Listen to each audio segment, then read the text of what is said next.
अगर आपके पास एक तत्काल का वेटिंग वाला टिकट है तो इस वीडियो को बिल्कुल ध्यान से देख लीजिएगा, क्योंकि इस वीडियो में आपको बताने वाला हूं 3 ऐसे इंपॉर्टेंट पॉइंट के बारे में जिनको आपको बिल्कुल ध्यान से समझ लेना है।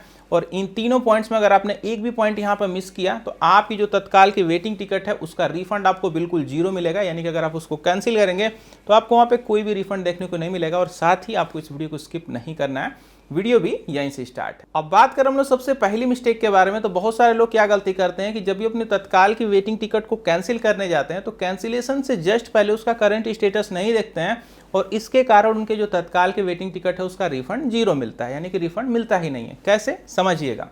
अगर मान लेते हैं कि आपने एक तत्काल की वेटिंग टिकट बुक की जिसका वेटिंग का नंबर आया है 2, आप सोच रहे हैं कि अगर ये कंफर्म नहीं होगी मैं इसको कैंसिल कर दूं, तो कैंसिलेशन से जस्ट पहले आपको अपनी तत्काल की उस वेटिंग टिकट का एक बार करंट स्टेटस चेक करना है कि कहीं वो कंफर्म तो नहीं ना हो गई। क्योंकि अगर तत्काल की वेटिंग टिकट अगर कंफर्म हो जाती है, अगर आप उसको कंफर्म होने के बाद कैंसिल करते हैं तो रेलवे आपको एक भी पैसा रिफंड नहीं करती है। और मैक्सिमम टाइम लोग यही गलती कर देते हैं, वेटिंग में वो बुक किए रहते हैं, उनको लगता है तो वेटिंग है और उसको इंस्टेंट कैंसिल कर देते हैं और उनको कोई भी रिफंड वहाँ पर नहीं मिलता है।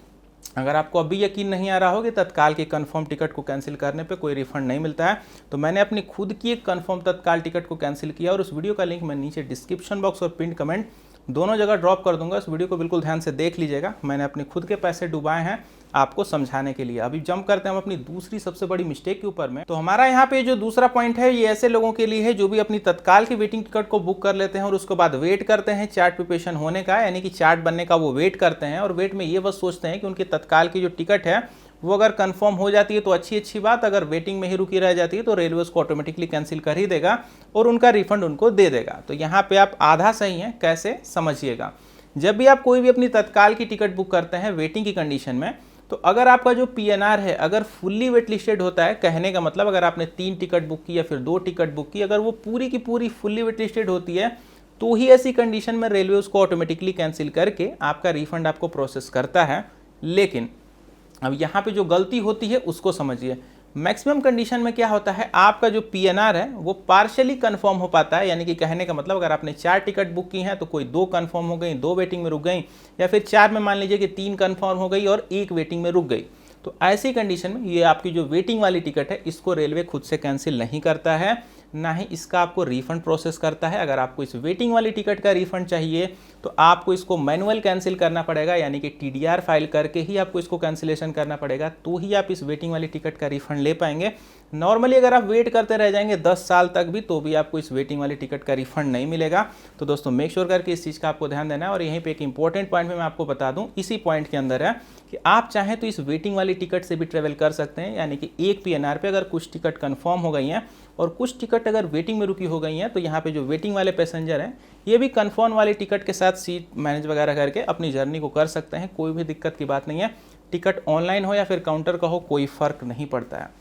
जंप करते हैं अपने तीसरे और सबसे इंपॉर्टेंट पॉइंट के ऊपर में। तो हमारा यहाँ पे ये जो तीसरा पॉइंट है इसका किसी भी रिफंड से लेना देना नहीं है, लेकिन अगर आप इस तीसरे ऑप्शन को बिल्कुल ध्यान से समझ लेते हैं तो आपकी जो तत्काल की वेटिंग टिकट है उसके कंफर्म होने के चांसेस और बढ़ जाते हैं। कैसे, समझिएगा। अभी मैं आपको एक ऑप्शन बताने जा रहा हूं, अगर इस ऑप्शन को आप बुकिंग के टाइम यानी कि बुकिंग को करते टाइम अगर आप इस ऑप्शन को सेलेक्ट कर लेते हैं तो आपकी जो तत्काल की वेटिंग टिकट है अगर वो कंफर्म नहीं हो पाती है तो आपको उठा के हायर क्लास में अगर जगह बची रह जाती है तो वहां पे आपको एडजस्ट कर दिया जाता है। थोड़ा सा इसको मैं आपको आसान करके समझाता हूं। मान लीजिए कि आपने स्लीपर की क्लास की एक तत्काल की वेटिंग वाली टिकट को बुक कर रखा है। अब मान लेते हैं कि आपकी तत्काल की जो स्लीपर की क्लास की वेटिंग टिकट है, स्लीपर की क्लास में जगह है ही नहीं, तो आपको रेलवे कहाँ से सीट ला के देगा, अलग से तो सीट कहीं बाहर से लेके आएगा नहीं। लेकिन अगर आप एक रेलवे का ऑप्शन आता है कंसीडर फॉर ऑटो अपग्रेडेशन, कैसे इनेबल होगा वो भी आपको आगे बताऊंगा। लेकिन अगर आप इस ऑप्शन को वहाँ पे अगर लिए रहते हैं तो रेलवे ये देखता है कि क्या स्लीपर को छोड़ के कहीं भी थर्ड एसी, सेकेंड एसी या फिर फर्स्ट एसी में कोई सीट खाली तो नहीं न जा रही है। अगर कोई सीट अगर खाली जाएगी तो आपको वो सीट उठा करके दे दी जाएगी, यानी कि अगर आप एक स्लीपर की भी टिकट बुक किए हैं तो आपको उठा के थर्ड एसी या फिर सेकेंड एसी में भेज दिया जाएगा और बिल्कुल मज़े से आप अपनी जर्नी को कर पाएंगे। इसके साथ आपसे कोई भी अलग से यहाँ पे पैसा नहीं लिया जाएगा। तो ये ऑप्शन बिल्कुल फ्री का है, आप इसको समझिए कि लेना कैसे। यहाँ पे एक और डाउट मैं आपको क्लियर करना चाहूँगा।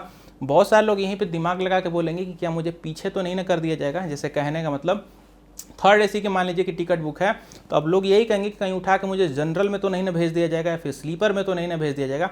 तो ऐसा नहीं होगा इस कंडीशन में, यानी कि इस ऑप्शन को अगर आप इनेबल कर लेते हैं तो आपको जब भी भेजा जाएगा तो सिर्फ हाइयर क्लास में, अगर सेकेंड एसी की टिकट है तो फर्स्ट एसी में जाएंगे, थर्ड एसी की टिकट है तो सेकेंड एसी या फिर फर्स्ट एसी में जाएंगे। मतलब आपको सिर्फ और सिर्फ ऊपर ही भेजा जाएगा, नीचे आने का कोई भी चांसेस नहीं है। अब यहाँ पे आपको बिल्कुल ध्यान से ये समझना है कि आप इस ऑप्शन को लेंगे कैसे। तो लेने के लिए यहाँ पे मैंने स्क्रीनशॉट लगा दिया। अगर अपनी टिकट को आप ऑनलाइन मोड से बुक करें तो बस आपको इस ऑप्शन पे एक बार टिक मार्क कर देना है, आपका यहाँ पे consider for auto upgradation enable हो जाएगा।